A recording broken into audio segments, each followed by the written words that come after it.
All right, so the countdown to Guardians didn't get the countdown to Guardians of the Galaxy Volume 2 continues, and now we were on Guardians of the Galaxy Volume 1.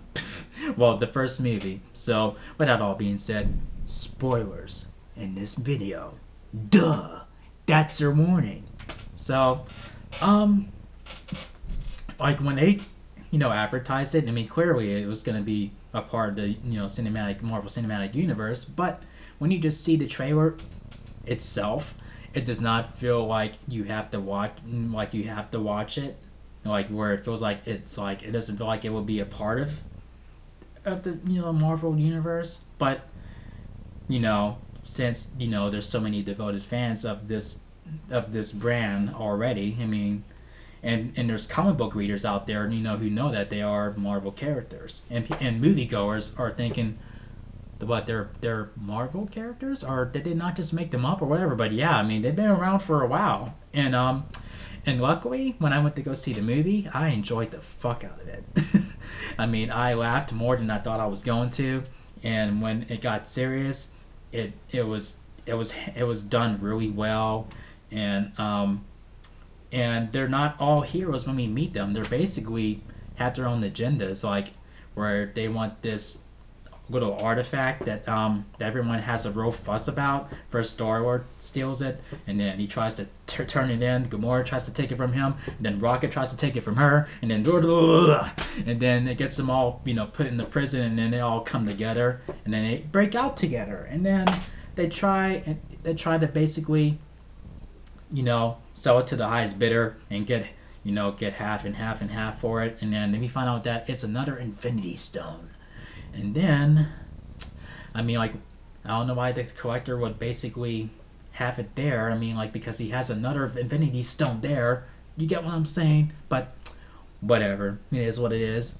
But still, and sometime after that, and then we find out that it poses a major threat, and then Ronan gets a hold of it, and he's basically, and this is the first time we really get the feel of Thanos in like in a Marvel movie, where we see him for a couple times, and then I love the way they say his name on, by the way.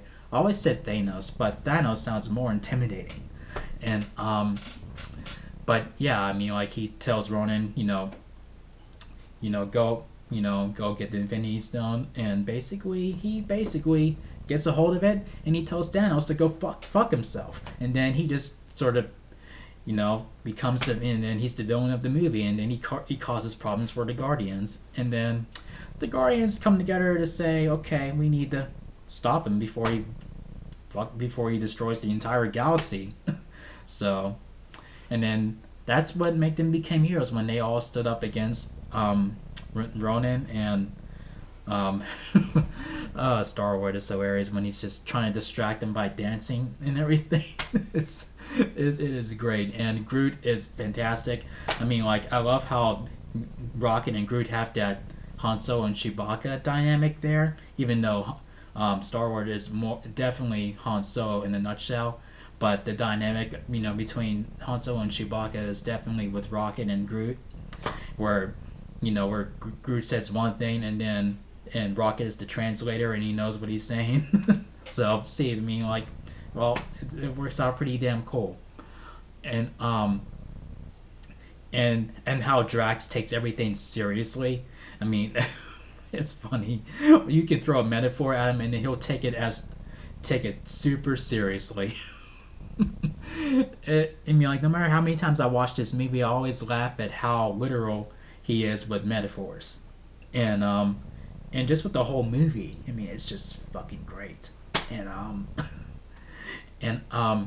and Yondu was very, pretty awesome. So I can't wait to see what role he plays in the next one, and he, like, when he is in the scene in this movie, it's pretty cool.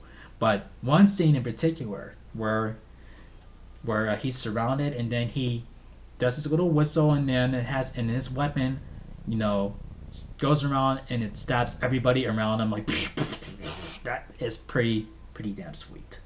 And another heartfelt moment, I mean, like, I'll say that in the beginning of the movie, where we see little Peter Quill, and then he sees his mother damn. Hits me every time. Hits me every time.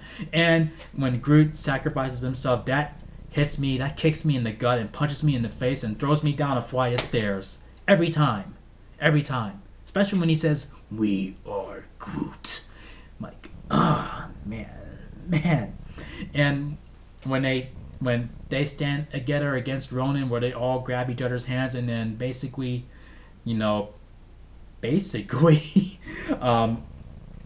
like overpowered the Infinity Stone pretty much, and it's a pretty powerful moment, and that's where they became heroes, and then they have a new purpose in life, and yeah, and then we get a little baby dancing Groot, at the end, like from the remains of Groot sacrificing himself. So Groot is still with us, but slowly but surely he will be back, to how we last seen him.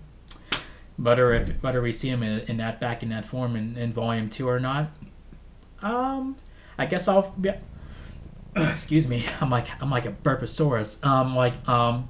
I guess we'll see what happens. Like when you see Guardians of the Galaxy Volume 2, and then the end credits scene is Howard the Duck. I'm like, okay, that's fucking random as hell. I know he's a Marvel character, like just a Marvel character, but just the fact that he's there is just like, really?